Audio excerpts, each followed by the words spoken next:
Você já sentiu que, por mais que tente compreender o comportamento de certas pessoas, há algo oculto, sombrio e incontrolável por trás de cada palavra, cada gesto, cada manipulação silenciosa? Hoje, eu vou revelar a você aquilo que muitos especialistas evitam dizer. Uma verdade perturbadora que Carl Jung, com sua mente brilhante e profundamente analítica, já havia antecipado há décadas. Dentro do narcisista, escondem-se forças tão destrutivas que não apenas aniquilam quem se aproxima, mas também destroem o próprio narcisista, lenta e silenciosamente. Não pense que estamos falando apenas de traços de personalidade ou simples desvios de caráter. Não. O que está por trás desse comportamento é muito mais sombrio, mais profundo. Forças psíquicas primitivas que, segundo Jung, habitam o inconsciente coletivo e se manifestam como verdadeiros demônios interiores.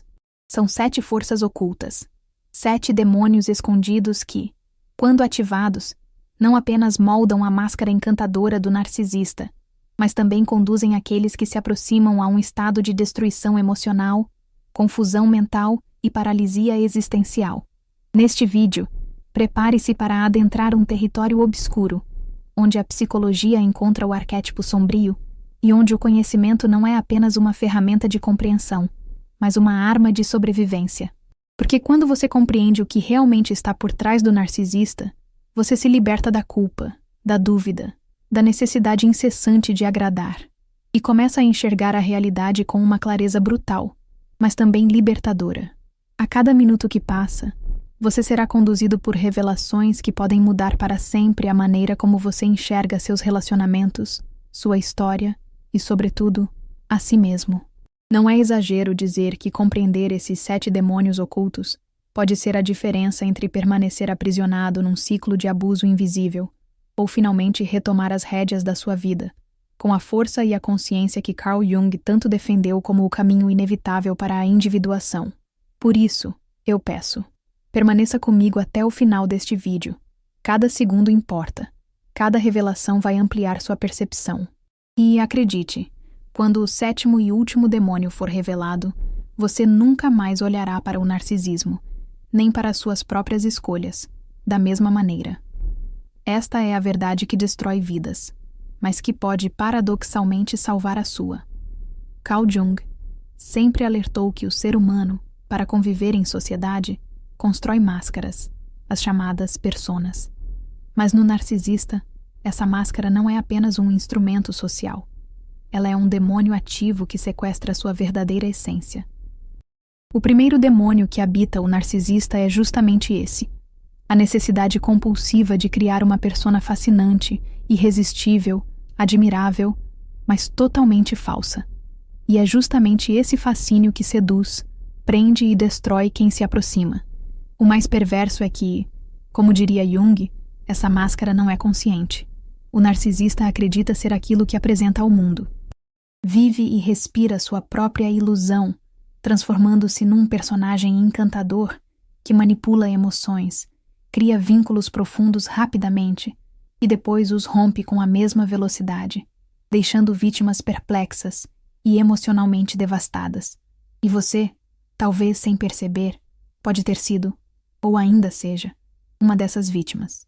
Esse primeiro demônio é letal, porque ele induz o outro a acreditar que encontrou alguém genuíno, sensível, romântico, confiável. E essa crença alimenta a esperança, fortalece o apego e torna a vítima cega para os sinais de perigo. Carl Jung dizia que aquilo que negamos nos submete. E, aqui, quem se nega a ver a máscara por trás da qual o narcisista se esconde, inevitavelmente será submetido a um ciclo interminável de manipulação e dor. O narcisista, por sua vez, é também escravo desse demônio. Vive exausto, eternamente preocupado em manter a imagem perfeita, evitando qualquer fissura que possa revelar o vazio interior que tenta ocultar. A máscara, inicialmente construída para proteger, se transforma numa prisão psíquica.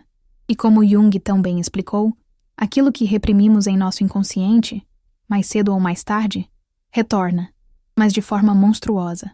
Por isso, reconhecer esse primeiro demônio não é apenas uma forma de proteger-se dele, mas de iniciar um processo profundo de autoconhecimento.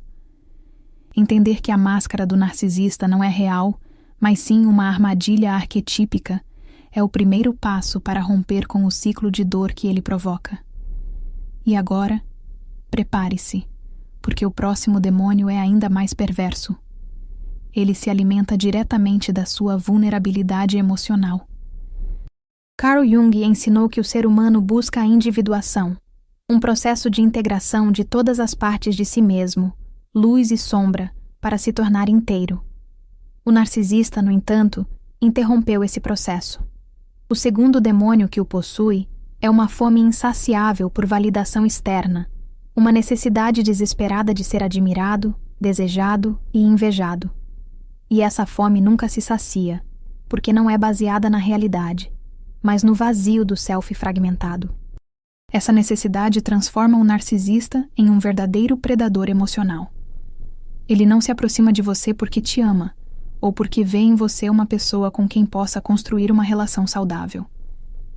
Ele se aproxima porque enxerga em você um espelho, alguém que pode refletir de volta a imagem grandiosa que ele quer sustentar. E, como Jung destacou, quanto maior a sombra, maior a necessidade de compensá-la com luz artificial. Você já percebeu como essas pessoas precisam estar sempre no centro das atenções? Como necessitam de elogios constantes, de validação contínua, de adoração incondicional? Não é força, é fraqueza. É o segundo demônio agindo. A fome por validação, que se disfarça de autoconfiança, mas esconde uma insegurança abissal. E o preço que você paga, ao alimentar essa fome, é a sua própria autoestima. Esse demônio é silencioso, mas devastador, porque ele vai sugando sua energia, drenando seu amor próprio, até que você começa a duvidar de si mesmo. Carl Jung dizia que a solidão não vem do fato de não ter ninguém ao seu lado, mas da incapacidade de comunicar aquilo que é importante para si. E assim acontece. Você tenta se comunicar, se conectar, mas tudo o que recebe em troca é frieza, indiferença ou crítica disfarçada de ironia. E quanto mais você dá, menos recebe. Até que, sem perceber, você se transforma naquilo que Jung mais temia, uma alma fragmentada, desconectada de sua essência. Por isso, é urgente compreender esse segundo demônio, antes que ele corroa tudo o que você é. Mas não se iluda. O terceiro demônio é ainda mais sombrio. Ele ataca diretamente sua percepção da realidade. Carl Jung alertou que o inconsciente não distingue entre o que é real e o que é simbólico. O narcisista, tomado pelo terceiro demônio, manipula essa característica essencial da psique humana para criar realidades paralelas, onde ele sempre é a vítima, e você, invariavelmente, o agressor. Esse demônio é a distorção da realidade, uma força que altera narrativas, reescreve fatos e destrói a sua confiança nas próprias percepções. Esse mecanismo é conhecido como gaslighting, e Carl Jung, embora não utilizasse esse termo, descreveu sua essência ao afirmar que o encontro com a própria sombra é o desafio mais difícil da vida. O narcisista se recusa a enfrentar a sua sombra, e por isso, projeta sobre você todas as suas falhas, defeitos e culpas. De repente, você passa a acreditar que é responsável por tudo de ruim que acontece na relação. O mais trágico é que, quanto mais você tenta argumentar, justificar ou se defender, mais se enreda na teia de manipulação que o narcisista tece com maestria. Esse terceiro demônio transforma a vítima em prisioneira de uma realidade construída artificialmente, onde a dúvida constante sobre o que é verdade ou mentira corrói a sanidade mental e emocional. Jung insistia que é preciso confrontar a sombra para se tornar inteiro, mas o narcisista não faz isso. Ele projeta. Ele acusa. Ele inverte papéis. E assim, o ciclo se perpetua, causando um sofrimento invisível, mas dilacerante. Muitas pessoas, após anos vivendo sob esse terceiro demônio, sequer reconhecem mais quem são. Perderam-se de si mesmas, desconectadas de sua essência. Por isso, entender essa dinâmica não é apenas importante, é vital, porque só quem reconhece que está sendo manipulado pode começar a escapar da distorção da realidade e voltar a confiar na própria percepção. Mas atenção! O quarto demônio está à espreita, e diferentemente dos anteriores, ele destrói silenciosamente, corroendo sua alma dia após dia. Carl Jung afirmou que o homem saudável não tortura os outros. Geralmente é o torturado que se transforma em torturador. O quarto demônio que habita o narcisista é o vazio existencial, uma ausência profunda de propósito e sentido que ele tenta, em vão, preencher com poder, controle e conquistas superficiais. Esse vazio, no entanto, é insaciável, e sua presença é a razão pela qual o narcisista nunca encontra paz. Esse demônio não grita, ele sussurra, silenciosamente, levando o narcisista a buscar incessantemente novos estímulos, novas vítimas, novos cenários onde possa, mesmo que por breves instantes, acreditar que está vivo, que é importante, que tem valor. Mas como Jung enfatizou, nenhum estímulo externo é capaz de preencher o vazio que se origina na alma desconectada da própria essência. Para quem se relaciona com um narcisista, esse demônio é especialmente perigoso, porque você se torna uma tentativa, fadada ao fracasso, de preencher o vazio dele. E quando inevitavelmente falha, é descartado, rejeitado, menosprezado. E tudo isso alimenta ainda mais o sofrimento, o ressentimento e a dor emocional. É um ciclo vicioso de destruição mútua. Jung sempre defendeu que o enfrentamento do vazio existencial passa pelo processo de individuação, a reconexão com o self autêntico. Mas o narcisista não consegue, ou não quer, trilhar esse caminho. Prefere permanecer na superficialidade, fugindo de si mesmo, enquanto espalha caos e sofrimento por onde passa. E agora? Chegamos ao quinto e mais perigoso demônio, aquele que não apenas destrói o narcisista e suas vítimas, mas que pode contaminar gerações inteiras se não for reconhecido e enfrentado com coragem. Carl Jung foi pioneiro ao afirmar que o inconsciente pessoal é moldado não apenas por experiências individuais, mas também por heranças transgeracionais, padrões de comportamento, crenças e traumas que atravessam gerações. O quinto demônio do narcisista é justamente esse, a herança inconsciente da sombra, que perpetua padrões destrutivos e aprisiona famílias inteiras em ciclos intermináveis de dor. Esse demônio atua silenciosamente, moldando desde a infância o modo como o futuro narcisista enxerga o mundo, as relações e a si mesmo. Filhos de pais emocionalmente ausentes, abusivos ou narcisistas tendem a repetir os mesmos padrões, não porque escolhem, mas porque carregam em seu inconsciente coletivo esses registros como verdades absolutas. É a sombra herdada, que, se não for conscientizada, se transforma em destino. Jung dizia que, até que você torne o inconsciente consciente, ele dirigirá a sua vida e você o chamará de destino. E é exatamente isso que acontece. O narcisista, possuído por esse quinto demônio, repete compulsivamente comportamentos autodestrutivos, condenando a si mesmo e aos outros ao sofrimento contínuo. Mas há uma saída. O caminho que Jung propôs, e que hoje compartilhamos com você, é o da conscientização. Ao identificar esse demônio, ao nomeá-lo, ao trazê-lo para a luz da consciência, é possível interromper o ciclo, curar-se e impedir que ele seja transmitido adiante. Não é fácil, não é rápido, mas é libertador. Por isso, eu te convido. Permaneça conosco até o final deste vídeo. Nos próximos minutos, vamos amarrar todas essas revelações de forma poderosa, para que você não apenas compreenda a verdade que destrói vidas, mas também conheça a verdade que pode finalmente salvar a sua. Carl Jung foi categórico ao afirmar que a necessidade compulsiva de controle nasce do medo profundo do caos interior. E o sexto demônio que possui o narcisista é exatamente esse, a ilusão de controle total. Trata-se de uma força psíquica que o impulsiona a manipular todas as situações, todas as pessoas e todos os ambientes ao seu redor, como se através desse controle ele pudesse sufocar a angústia existencial que o consome. Esse demônio é traiçoeiro porque se disfarça de competência, de liderança, de autoconfiança, mas, na realidade, esconde uma alma aterrorizada que teme ser desmascarada e exposta em sua vulnerabilidade mais profunda. O narcisista precisa, a todo custo, manter-se no controle para evitar o colapso de sua frágil estrutura psíquica, construída sobre a negação e a repressão de partes essenciais de si mesmo. O mais devastador é que essa busca incessante por controle acaba por transformar quem se relaciona com o narcisista em um objeto, uma extensão de suas vontades e necessidades. Você deixa de ser um sujeito com desejos, sonhos e limites próprios, e passa a existir apenas para validar, obedecer e confirmar a visão distorcida que o narcisista tem de si e do mundo. E, como Jung bem pontuou, onde reina o amor, não há vontade de poder, e onde predomina o poder, há falta de amor. Essa dinâmica, ao longo do tempo, gera um profundo esvaziamento emocional em quem convive com o narcisista.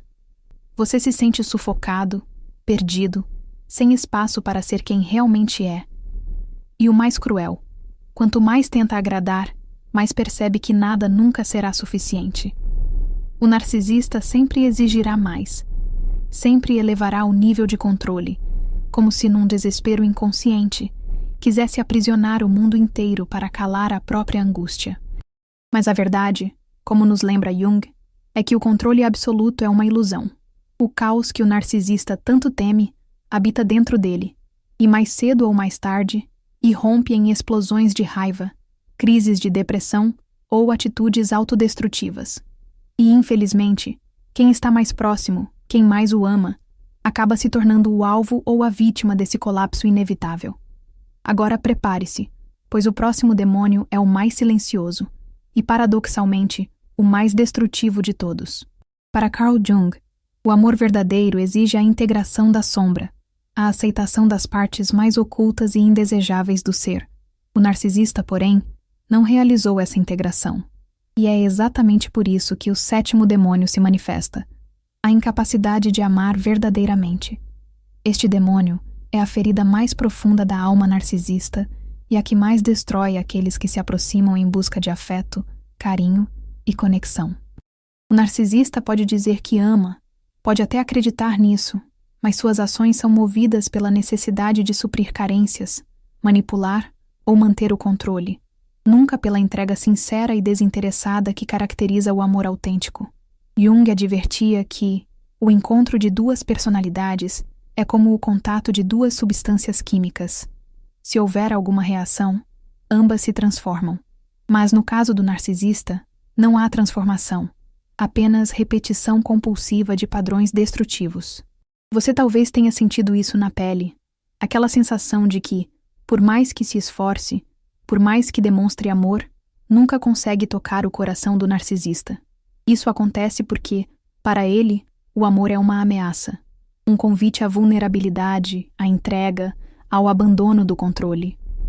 E, dominado por esse sétimo demônio, ele foge, ataca, manipula ou simplesmente se isola emocionalmente, deixando você confuso, ferido e emocionalmente exaurido.